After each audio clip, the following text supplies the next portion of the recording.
নমস্কার, আদাব। আমি হেবিরানী বিশ্বাস, মুরাদপুর আদর্শ উচ্চ বিদ্যালয়ের সহকারী শিক্ষিকা।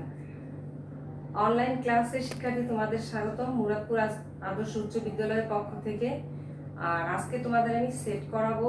সেট আমাদের বিভিন্ন পদ্ধতি আছে, 8, 9, 10 এবং হায়ার ওয়েতে আমাদের সেট গঠন খুব জরুরি। আর এর প্রতিটি প্রয়োগ আমরা পরের ক্লাসে দেখবো। আজকে শুধু আমরা সেট গঠনের অধ্যায়ের সংজ্ঞাগুলো দেখি, যেটা তোমাদের 8-এও উপকার হবে, 9-10-এ হবে এবং 10-এ মানে 9-10-এ হায়ার ম্যাথ বইও আছে। ফার্স্ট আমরা সেট কি সেটা একটু ক্লিয়ার হই। দেখো, তোমাদের জন্য একটি চার্ট তৈরি করা হয়েছে, খেয়াল করো। সেট বাস্তব বা চিন্তা জগতের সুসংজ্ঞায়িত বস্তুর সমাবেশ বা সংগ্রহকে সেট বলে। সেটকে সাধারণত সেকেন্ড ব্র্যাকেট মানে দ্বিতীয় বন্ধনী যেটা প্রকাশ করা হয়, আর সেটকে সাধারণত এবিসি বা কোনো প্রতীক প্রকাশ করা হয় বস্তু জগতের। আমরা যদি বস্তু জগৎ ধরি, মনে করো এখানে কয়টা মার্কার আছে, খেয়াল করো 4টা, তাহলে এটাও একটা সেট। এইরকম আমরা অনেক সেট দেখাতে পারি। এক রুমে অনেকগুলো বেঞ্চ, তাদের একটা সেট, বা বর্ণমালা ক খ গ বা কোনো নাম বা কোনো দেশ, এগুলো আমরা সেট হিসেবে ব্যবহার করতে পারি। আমরা সাধারণত অঙ্কে এবিসি এক্স ওয়াই জেড এর জাতীয় বেশি প্রয়োগ হয়। সেট সাধারণত 2 প্রকার বা 2 পদ্ধতিতে প্রকাশ করা হয়, খেয়াল করো। একটি তালিকা পদ্ধতি আর একটি গঠনমূলক। তালিকা পদ্ধতি কি? তালিকা পদ্ধতি সাধারণত এ বি বা বিসি সাধারণত সেকেন্ড ব্র্যাকেটের মধ্যে মানগুলো প্রকাশ করে। আর গঠনমূলক সেকেন্ড ব্র্যাকেট থাকবে, কিন্তু একটু শর্ত থাকে।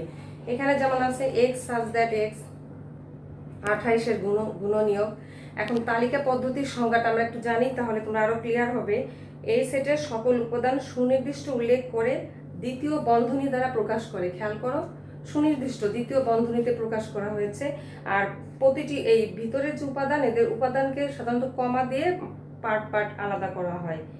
আবার সেট গঠন পদ্ধতি হচ্ছে এই পদ্ধতি, সকল উপাদান সুনির্দিষ্ট উল্লেখ থাকে না, মানে গঠনটাকে আমরা তালিকার মাধ্যমে করার পরে অঙ্ক করব। যখন প্রয়োগ হবে তখন তোমরা বুঝতে পারবে, গাণিতিক প্রয়োগ।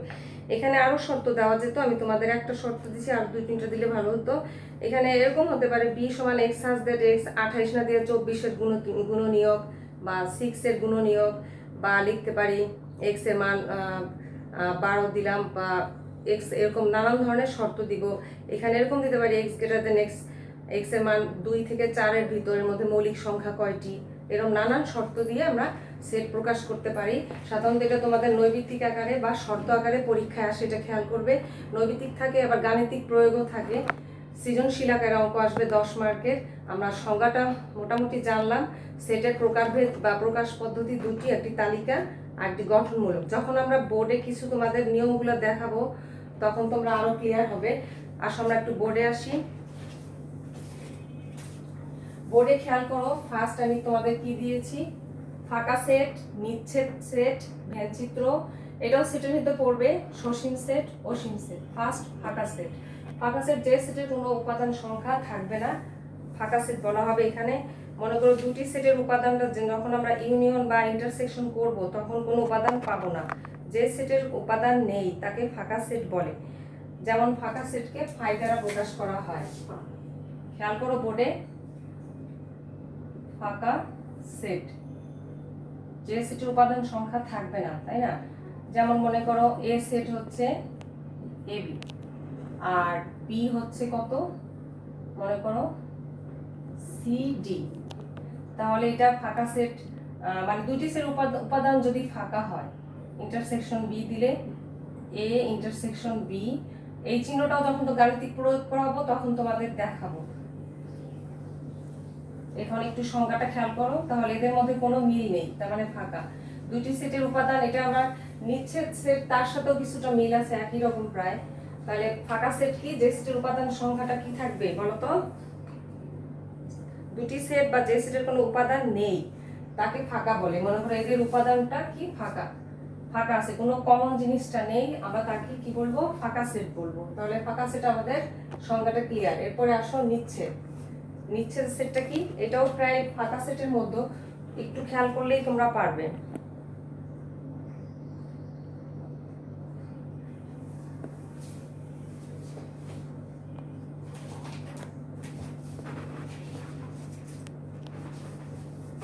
নিচ্ছেদ সেট খেয়াল করো, দুটি সেটের উপাদান যখন ফাঁকা হবে তখন তাকে কি বলা হবে? ফাঁকা নিচ্ছেদ সেট, বা ইংলিশে বলে ডিসজয়েন্ট সেট। এটা তোমাদের ক্লাস 8 এ 9 10 অনেক সময় 2 মার্কের অঙ্ক আসে, নিচ্ছেদ সেটটা কি প্রমাণ করে দেখাও, এর মান এত, বির মান এত, এটা একটি নিচ্ছেদ সেট, এ জাতীয় প্রমাণও পরীক্ষায় আসে। তাহলে এটাও সেরকম, যদি দুইটি সেটের উপাদান সংখ্যা কি হয়, মানে এই চিহ্ন ফাঁকা সেট হয়, তখন তাকে নিচ্ছেদ সেট বলা হবে। তাহলে ফাঁকা সেটের সাথে নিচ্ছেদের একটা সম্পর্ক আছে, ইংলিশে ডিসজয়েন্ট সেট বলে। মনে করে একটি সেট আর বি একটি সেট, তাদের উপাদানটা যদি ছেদ হয়, মানে ইন্টারসেকশন দাও, তখন তাকে ফাঁকা সেট বলে। তাহলে ফাঁকা সেটটা তোমরা পারবে আশা করি। দুটি সেটের উপাদান যদি ফাঁকা হয়, মানে ফাঁকা এই চিহ্নটা হয়, তখন তাকে নিচ্ছেদ বা ডিসজয়েন্ট সেট বলে। এরপরে আমরা আসো ভেন চিত্রে যাই। তাহলে আমাদের দুইটা শেষ, আমরা 3 নম্বরে আসো। 3 নম্বরে কি দেওয়া আছে? ভেন চিত্র। হ্যাঁ, তার আগে একটু বলে নিই, মাঝে আমাদের বলা উচিত ছিল ক্যান্টর সেট আবিষ্কার করছে, আর আর ভেন চিত্র ভেন আবিষ্কার করেছে কত সালে একটু খেয়াল আছে তোমাদের? 1834 থেকে 1883 সালে ভেন চিত্র প্রকাশ করা হয়েছে। আর এটা তোমাদের বিভিন্ন অঙ্কে প্রয়োগ আছে, যখন সৃজনশীল করবে তখন ভেন চিত্রের প্রয়োগ আসবে। ভেন চিত্রে সাধারণত জ্যামিতিক দুটি ব্যবহৃত হয়। আমাদের বোর্ডটা খেয়াল করো, বোর্ডটা কি আয়তকার না?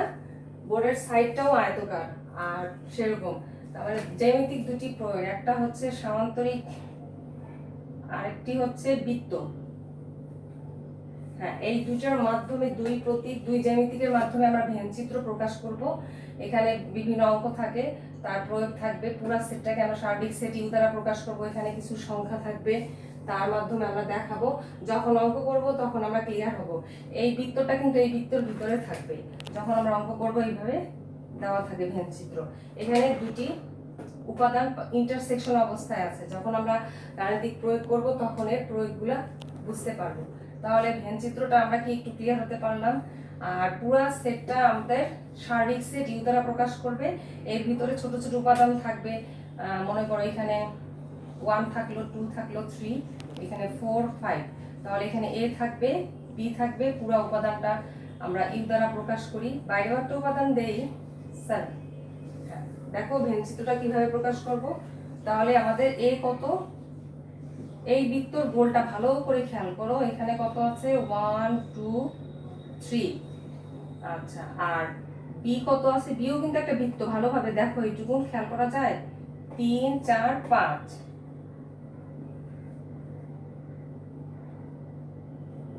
হ্যাঁ, তাহলে এ পেলাম, বি পেলাম। আমরা এগুলো কি সেট? এগুলো কিন্তু তালিকা পদ্ধতি, তালিকা পদ্ধতিতে প্রকাশ করা হচ্ছে, একটার সাথে একটা সম্পর্কিত।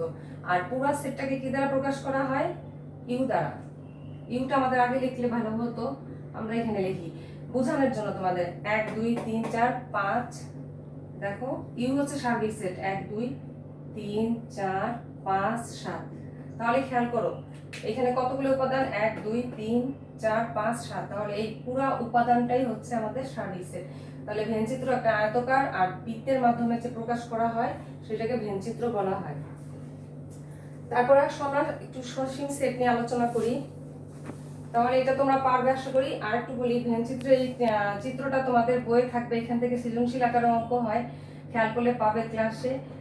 এখান থেকে মানও বের করা যায়, ইউনিয়ন, ইন্টারসেকশন, এই উপাদানগুলো দিয়ে নানান প্রমাণ আসে, ডিমোভার্স ল সেটাও আসে, একটু খেয়াল করবে। তারপরে পরেরটায় আমরা যাই, পরেরটা হচ্ছে সসীম সেট।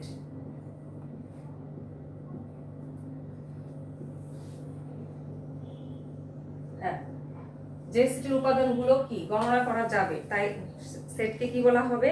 সসীম সেট। উপাদান সংখ্যা গণনা নির্ধারণ করা যায়।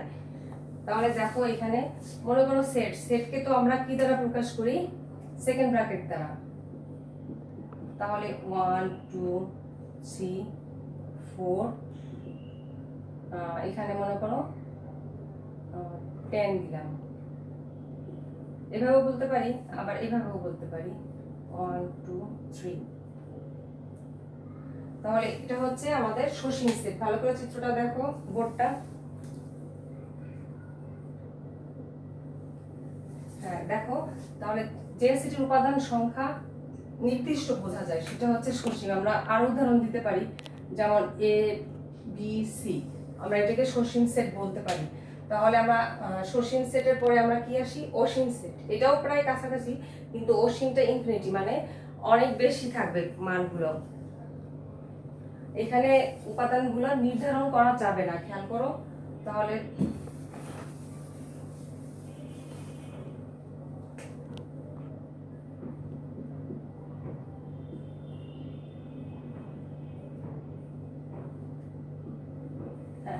খেয়াল করো, তাহলে কি হবে অসীম সেট, যে সেটের উপাদান সংখ্যা গণনা বা নির্ধারণ করা যায় না তাকে কি বলা হবে, অসীম সেট। এখানে এন এর কিছু মান দেওয়া হবে, মনে করো আমরা উদাহরণ দিতে পারি। উদাহরণ হিসেবে বলতে পারো এ সমান 1 2 3, ঠিক আছে। তাহলে এই উপাদানগুলো কি অসীম না, এখানে এন দ্বারা প্রকাশ করি তাহলে আরো ভালো হবে। এন হচ্ছে ন্যাচারাল নাম্বার।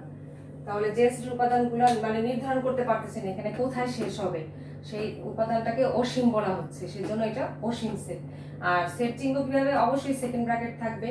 তাহলে তোমরা আজকে কি কি পড়লে, সেট কত প্রকার, আমি আরেকবার একটু দেখাই তোমাদের চিত্রটা। ফার্স্ট আমরা কি জানলাম, সেট বাস্তব বা চিন্তার জগতের সুসংজ্ঞায়িত বস্তুর সমাবেশ বা সংগ্রহকে সেট বলে। যেমন কতগুলো মার্কারের সেট হতে পারে, বা কতগুলো প্রতীক বা এবিসির সেট। এই জাতীয় সেট সাধারণত কয় প্রকার, দুই প্রকার। একটা কি তালিকা পদ্ধতি, একটা গঠনমূলক। তালিকার উদাহরণ দেখো দিয়ে দিলাম, গঠনটাই কিন্তু তালিকার মাধ্যমে নিয়ে আমরা অঙ্ক করবো, এটা খেয়াল করবে। আবার অনেক সময় প্রশ্নে চাবে তালিকা দেওয়া আছে সেটার গঠন বের করো। আর তারপরে আমরা কি করলাম, ফাঁকা সেট, নিচ্ছেদ, ভেলচিত্র, সসীম সেট, অসীম। ফাঁকাটা কি, যার উপাদান সংখ্যাগুলো থাকে না সাধারণত, ফাঁকা চিহ্ন আছে সেটা প্রকাশ করে। নিচ্ছেদটা কি, দুইটি সেটের উপাদান যদি ফাঁকা হয় তাকে নিচ্ছেদ বলে। আর ভেলচিত্রটা কি ছিল, যে দুইটি এখানে আয়তকার বৃত্তাকার নিয়ে যে সেট গঠন হয় তার মধ্যে যে সংখ্যাগুলো থাকে সেটা ভেলচিত্রের মাধ্যমে প্রকাশ করা হয়। সসীম কি, যার নির্দিষ্ট উপাদান থাকে। আর অসীম উপাদান থাকে কিন্তু অসীম বেশি থাকে, যেটা গণনাযোগ্য নয়, সেটাকে অসীম সেট বলে। তাহলে তোমরা বাসায় এই বাড়ির কাজ হিসেবে এই নিয়মগুলো দেখবে। এই সংজ্ঞাগুলোর সাথে আরো বইয়ে কিছু সংজ্ঞা আছে, সেগুলো আমরা নেক্সট ক্লাসে দেখাবো। পূরক সেট, আরো অনেক ধরনের ব্যবহার আছে, ইউনিয়ন, ইন্টারসেকশন যখন করাবো তখন বুঝবে। তাহলে বাড়ির কাজ হিসেবে এই সংজ্ঞাগুলোর গাণিতিক প্রয়োগগুলো দেখবে, সেটের গাণিতিক প্রয়োগ।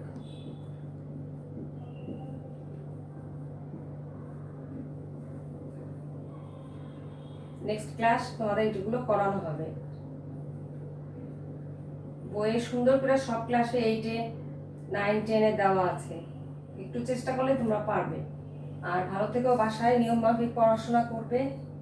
আজকে এই পর্যন্তই, চেষ্টা করবে।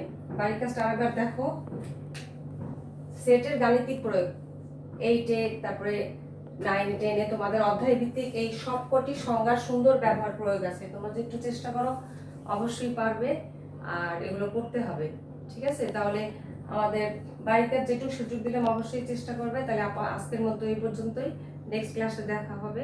ভালো থেকো, থ্যাংক ইউ।